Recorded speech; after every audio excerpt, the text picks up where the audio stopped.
하나님 말씀은 신약성경 140페이지 누가복음 24장 28절부터 35절까지 봉독합니다.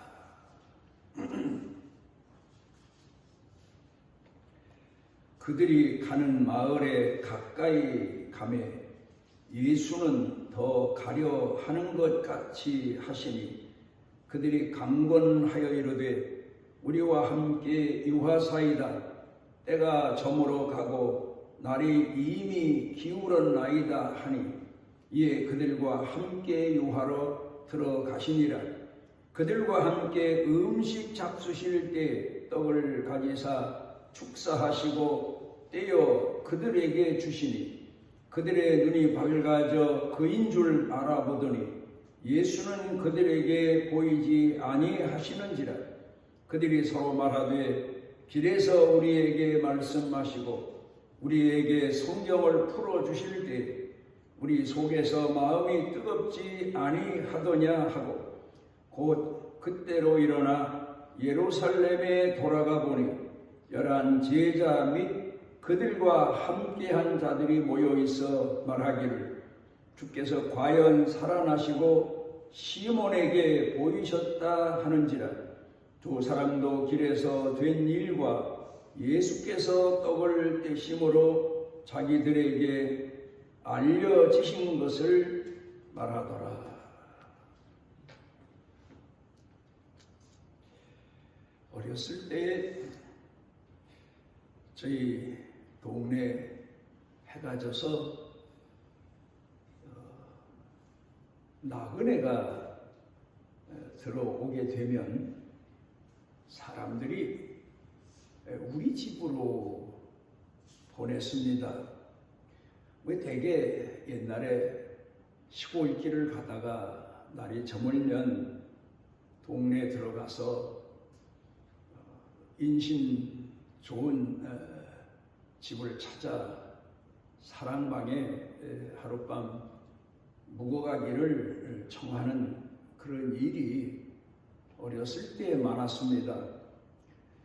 그런데 다른 집들은 사랑방이 있는 집도 있고 없는 집도 있는데 아마도 나그네를 대접하기가 버거웠는지 저희 작은 아버지께서 많은 사람들을 대접하기를 좋아하셨던 것 같습니다. 그러면 우리 집으로 이제 보내집니다. 그러면 제가 심부름을 이제 하는데 손님이 저녁 드실 때 저녁상을 들어다가 드리고 또 이부자리 깔아드리고 그러다 아침이 되면 또 세숫물 데워서 세숫대야에다가 가져다 드리고 비누 가져다 드리고 또 옛날엔 칫솔 치약이 흔치 않아서 소금 빻아서 그거로 손가락에 묻혀서 이를 닦았는데 소금 빻아다 드리고 또 비누 가져다 드리고 그리고는 세수가 끝나면 이제 수건 들고 있다가 드리고 그런 기억이 지금도 생생한 것 같습니다. 우리가 사람을 대하면서 사람과 가까워지기 위해서 가장 중요한 자세가 바로 대접하고자 하는 마음, 아마 그걸 겁니다. 상대방을 사랑하는 마음, 대접하고자 하는 마음, 섬기고자 하는 마음을 가질 때 상대방 마음이 열려지게 되고 그리고 상대방도 자신을 대접하는 사람에게 마음을 주게 마련이고 이제 참 중요한 의미를 우리가 이 시간에 성경 본문 말씀 가운데 감추어져 있는 그런 깊은 내용을 마음에 새겼으면 합니다. 그래 아마도 그렇게 자라서인지 그 다음에 저는 늘 집을 장만했으면 할 때 우리 가족들이 쓰지 않는 방 하나를 더 두는, 옛날 시골로 말하면 사랑방이 손님방 뭐 그저 그런 방처럼 쓰여진 것처럼 그런 생각을 늘 해왔습니다.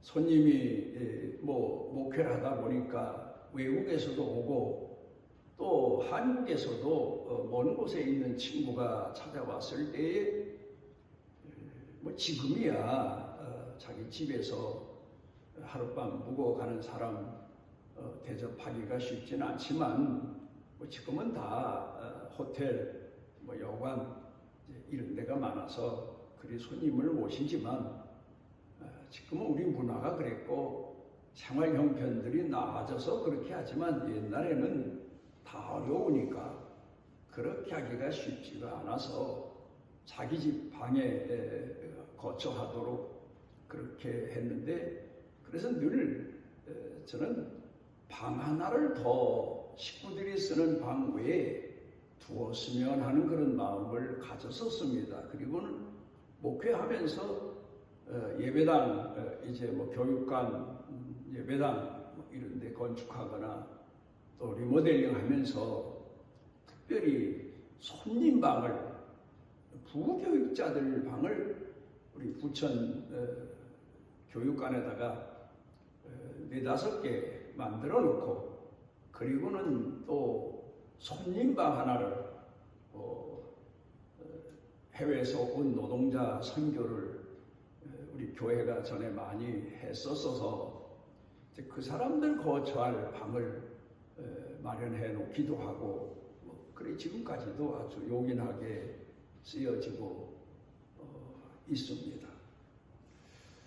동양 문화, 서양 문화, 대부분 동양 문화 하면 유교 문화고 서양 문화 하면 기독교 문화, 이제 그렇게 알고 있습니다. 물론 그 외에 다른 종교의 문화도 뭐 불교 문화도 있고 뭐 그 외에 또 마호메 종교 같은 그런 문화도 있습니다만은 유교 문화, 예절을 가르치고 사람의 도리를 가르치는 그런 문화가 우리 나라에 전승되어 왔는데, 대부분 그 가르침에 있어서 우리 조상들은 좀 억압적인 그런 방법을 많이 사용을 했었습니다. 그래서 제가 어렸을 때에도 전통적으로 조상으로부터, 부모들로부터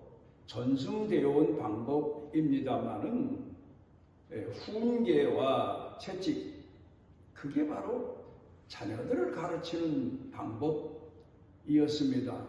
어찌 보면 강요하는 것 같기도 하지만 또 어떻든 그렇게 해서 사람이 사람된 도리를 다하고 살도록 강한 교훈과 그리고 채찍, 이런 방법을 사용해서 그 문화에서 제가 자라온 기억이 생생합니다.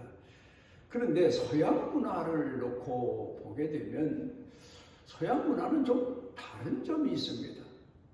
상대방을 존중하면서 상대방과 소통하며 상대방으로 하여금 내 사람이 되도록, 또 내가 상대방과 마음을 같이 해서 선한 뜻을 이루는, 다시 말하면 서양 문화하면 기독교 문화, 유럽 문화하면 기독교 문화, 뭐 대부분 그렇게 우리가 봅니다. 짐승을 가르칠 때에도 제가 어렸을 때 기억으로 생각나는 것은 이제 채찍과 얽매는 줄, 뭐 코트레를 해서 줄을 매서 말뚝에 매서 그래 키우는 이제 그런 방법으로 짐승들을 가축을 키워 왔습니다.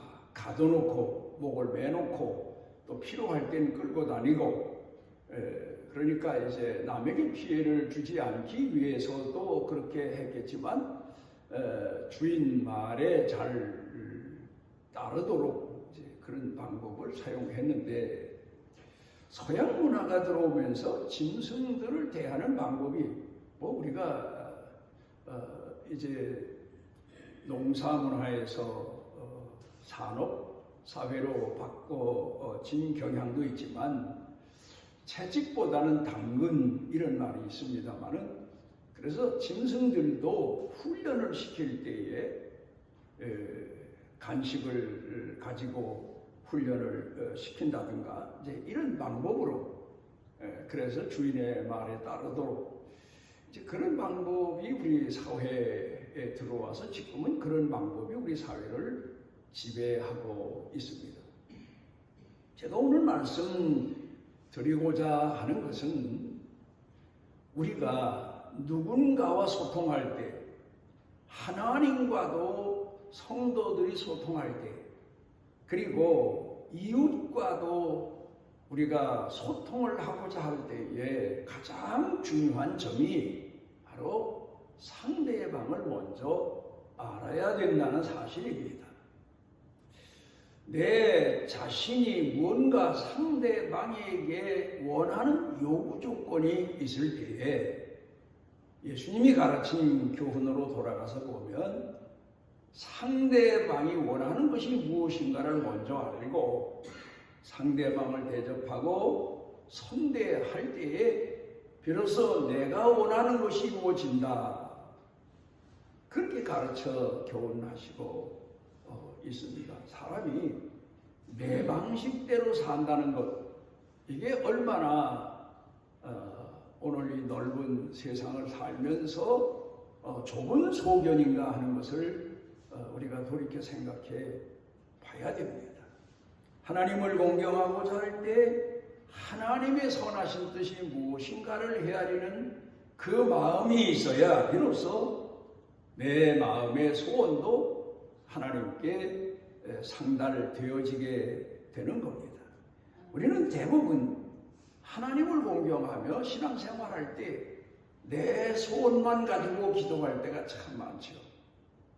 내 사정, 내 형편, 자녀들 이런 문제를 놓고 하나님 앞에 때를 쓸 때가 참 많습니다. 심지어는 금식도 하고 매달려 기도할 때도 참 많습니다. 그런데 그것보다 더 성숙한 신앙은 바로 우리를 향하신, 나를 향하신, 자녀와 가족들을 향하신 하나님의 뜻이 무엇인가를 헤아리고 그 뜻을 구하며 그 뜻을 이루기 위해서 하나님 앞에 나아갈 때 하나님께서 내 소원도 이루어 주신다는 사실을 예수님께서 많이 모인 예수님을 따르는 사람들을 향해서 가르쳐 교훈하셨습니다. 오늘 이 사회생활을 하면서도 그렇고 신앙생활을 하면서도 그렇고 가장 큰 문제가 소통의 문제죠. 국제적인 문제도 그렇고 국가적인 문제도 그렇고 사회적인 문제도 그렇고 가정의 문제도 그렇습니다. 소통의 문제가 제일 귀하다는 사실을 사람들 모두가 인식합니다. 그러면서도 사람들은 내 방식대로 소통하려고 하니까 이게 오히려 더 불화가 커지게 되고 소통이 되질 않고 그리고 점점 더 상대방과의 사이가 담이 쌓아져가는 그런 경향을 우리 사회를 통해서 사회생활을 통하여 특별히 정치인들의 오늘의 모습을 보면서 우리가 많이 가슴 아파하는 그런 일들입니다. 십계명으로 돌아가서 봅니다. 구약 성경에서 모세가 이스라엘 백성을 이끌고 그 백성들을 가르쳐 교훈할 때 하나님께서 모세를 통해서 이스라엘 백성들에게 10가지 계명을 주셨지 않습니까? 1계명부터 4계명까지는 하나님에 대한 계명이고 5계명부터 10계명까지는 사람에 대한 계명입니다. 그런데 거기 보면 그 계명을 지켜야 되고 계명을 가슴에 새기고 살아야 될 나라는 존재에 대한 이야기는 없습니다.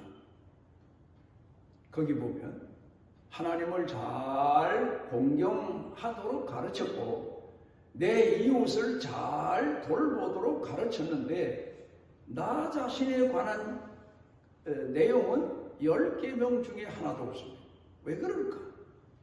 그건 바로 내가 내 인생을 잘 살기 위해서는, 내가 내 인생을 성공적으로 살기 위해서는 하나님의 마음을 헤아려라, 부모의 마음을 헤아려라, 내 이웃의 형편과 사정을 헤아려라. 그러면 내가 잘 된다, 내가 행복해진다, 내 마음속에 소원이 소통된다. 그런 의미에서 10계명 중에 나에 대한 계명이 없다는 사실을 우리가 발견해야 됩니다. 그러면 남만 제일 여기고 중히 여기고 하나님만 제일 여기고 중히 여기면 나는 뭐냐? 요새 사람들은 그렇게 푸념하지만 아니에요. 하나님을 사랑할 때, 하나님에 대한 믿음을 가지고 섬길 때 하나님께서 약속하신 모든 축복이 내게 주어지게 되고, 이웃 사람들도 그래요.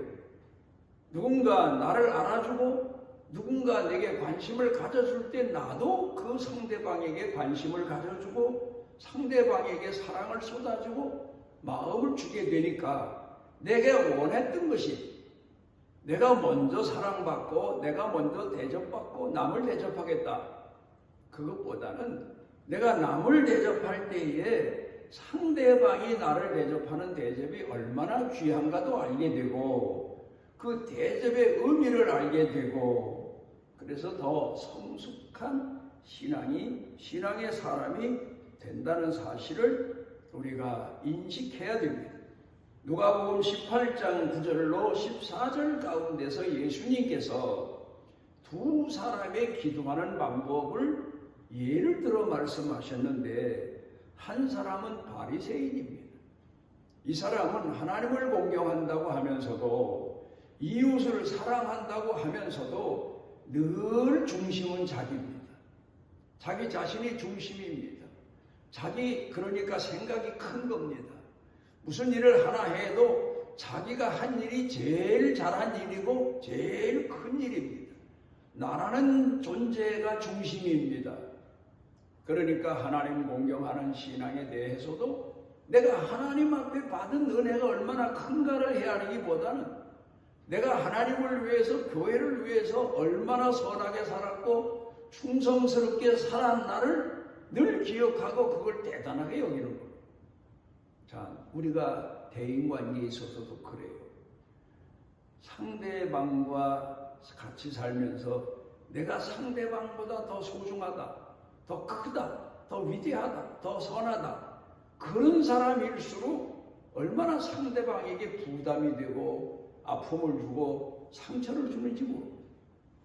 상대방이 나보다 소중하다, 내가 상대방에게 은혜를 베풀었어도 상대방이 내게 베푼 은혜에 비하면 아무것도 아니다, 늘 자기를 낮출 줄 알고 자기 자신의 부족한 걸 알고 그리고 살아가는 사람이면 누구에게나 환영을 받고 사랑을 받지 않습니까? 그런데 이 바리새인은 하나님 앞에도 자기 공로를 내세우고 사람들 앞에도 나만큼 의롭고 성실하게 살며 하나님 잘 공경하는 사람이 없다고 의시됩니다. 그러니까 이 사람은 대접하고자 하는 마음은 별로 없고 자기 자신을 과시하고 칭찬받고 인정받고 상받고자 하는 마음이 대단히 큰 겁니다. 이 사람이 하나님 앞에 나와 기도하는데 하나님은 그 기도를 들어주시지 않았다, 그렇게 예수님이 말씀하십니다. 그런데 그 반면에 죄인 하나가 함께 성전에 가서 기도했는데 이 사람은 하나님 성전에 가서 나는 죄인으로소이다, 나는 죄인 배수로소이다, 나처럼 이렇게 못된 인간이 하나님께서 오늘 이 성전에 와 기도할 수 있도록 은혜를 베푸셨고 이것도 얼마나 큰 은혜인지 모르고 나는 성전에 나와 기도할 자격도 없는데 기도하게 하십니다. 내가 살아갈 만한 선도 없는데 나에게 긍휼을 베푸셔서 살게 해주셨고, 이 은혜가 얼마나 큰지 하나님 앞에서 회개만 하다 돌아갔는데 하나님은 그 사람의 세례 기도를 들어주셨다. 무슨 뜻입니까? 하나님 생각하는 마음이 컸다는 겁니다. 하나님 마음을 생각해 본 겁니다. 불효자식 누굽니까? 부모에게 아픔을 드리고 부모를 온전히 섬기지 못한 마음을 가지고 사는 자식들의 마음 아닙니까? 나는 여자다, 나는 할 만큼 했다. 그런 자식들일수록 부모에게는 얼마나 부담이 되는지 모르지 않습니까?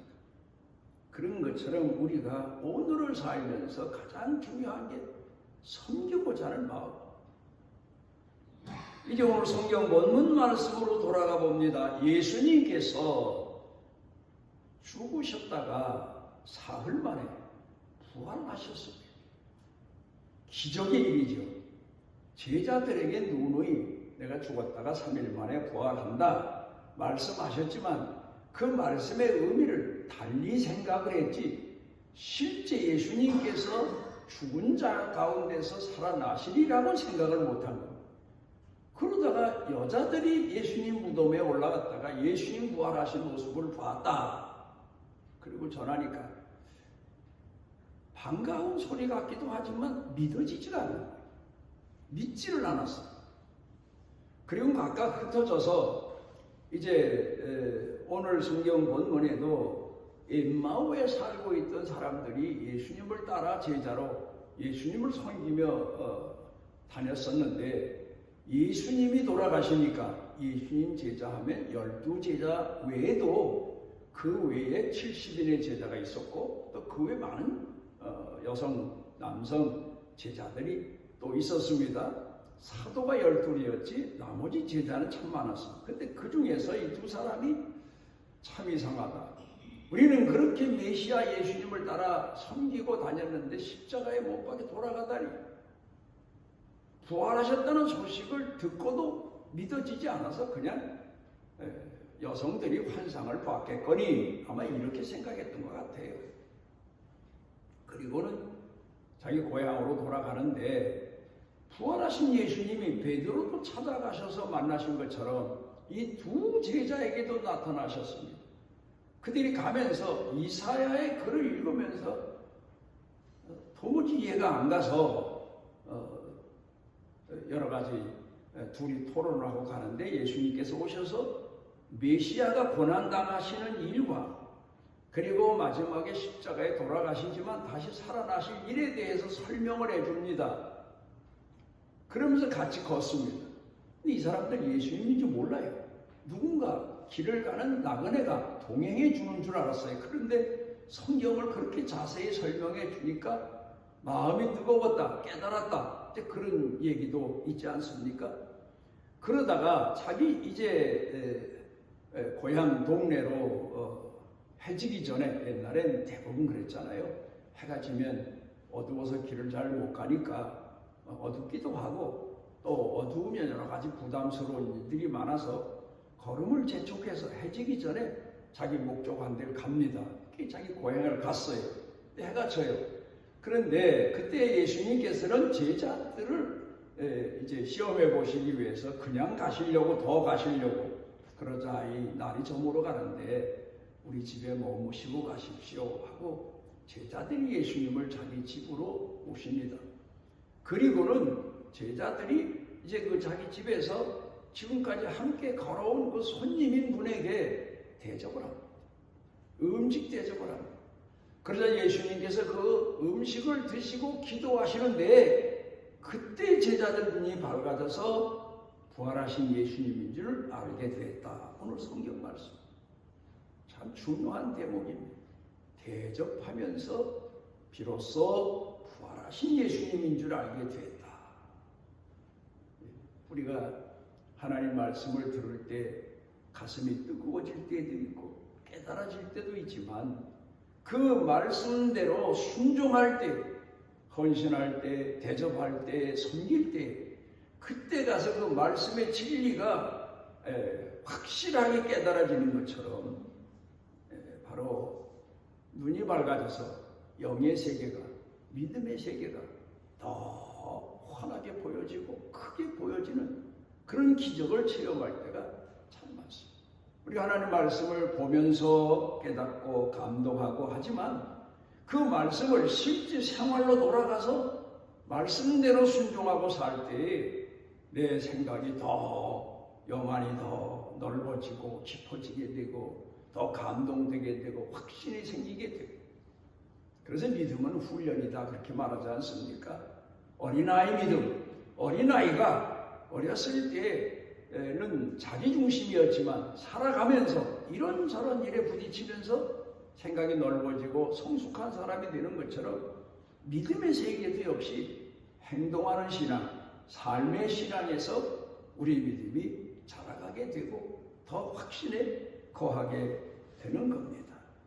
그러니까 예수님께서 제자들을 모으시고 제일 먼저 가르치신 산상보훈의 내용, 귀한 얘기가 대접을 받고자 하는 마음보다 먼저 대접하라, 섬겨라, 하나님을 공경하는 신앙의 방법이고 이웃을 바로 사랑하는 삶의 방법이다. 그렇게 가르쳐 너희는 하나님과도 소통하는 신앙이 이웃과도 소통하고 사랑을 주고 사랑을 받는 그런 행복한 신앙인으로 살아라. 그렇게 가르쳐 주신 겁니다. 기도합니다. 오늘 우리를 주의 전에 모아주시고 주께서 우리에게 원하시는 선하신 뜻을 또 가슴에 새기고 생활로 돌아갈 수 있도록 은혜 주셔서 감사드립니다. 기도하옵는 것은 우리가 하나님에 대하여 우리를 향하신 하나님의 뜻에 대해서 더 깊이 알고 하나님을 공경하고 섬기며 우리 이웃 사람들의 마음도 헤아리고 형편도 헤아리고 소통하는 신앙인, 주의 사랑과 은혜를 전하는 신앙인, 빛의 신앙인, 소금의 신앙인으로 하루하루 살아가며 하나님 앞에 사랑받고 이웃에게 사랑받는 축복의 은혜를 더하시옵소서. 예수님 이름으로 기도드리옵나이다. 하나님 여호와께서 그 날개 아래 보호를 받으러 온 내게 온전한 상 주시기를 원하노라.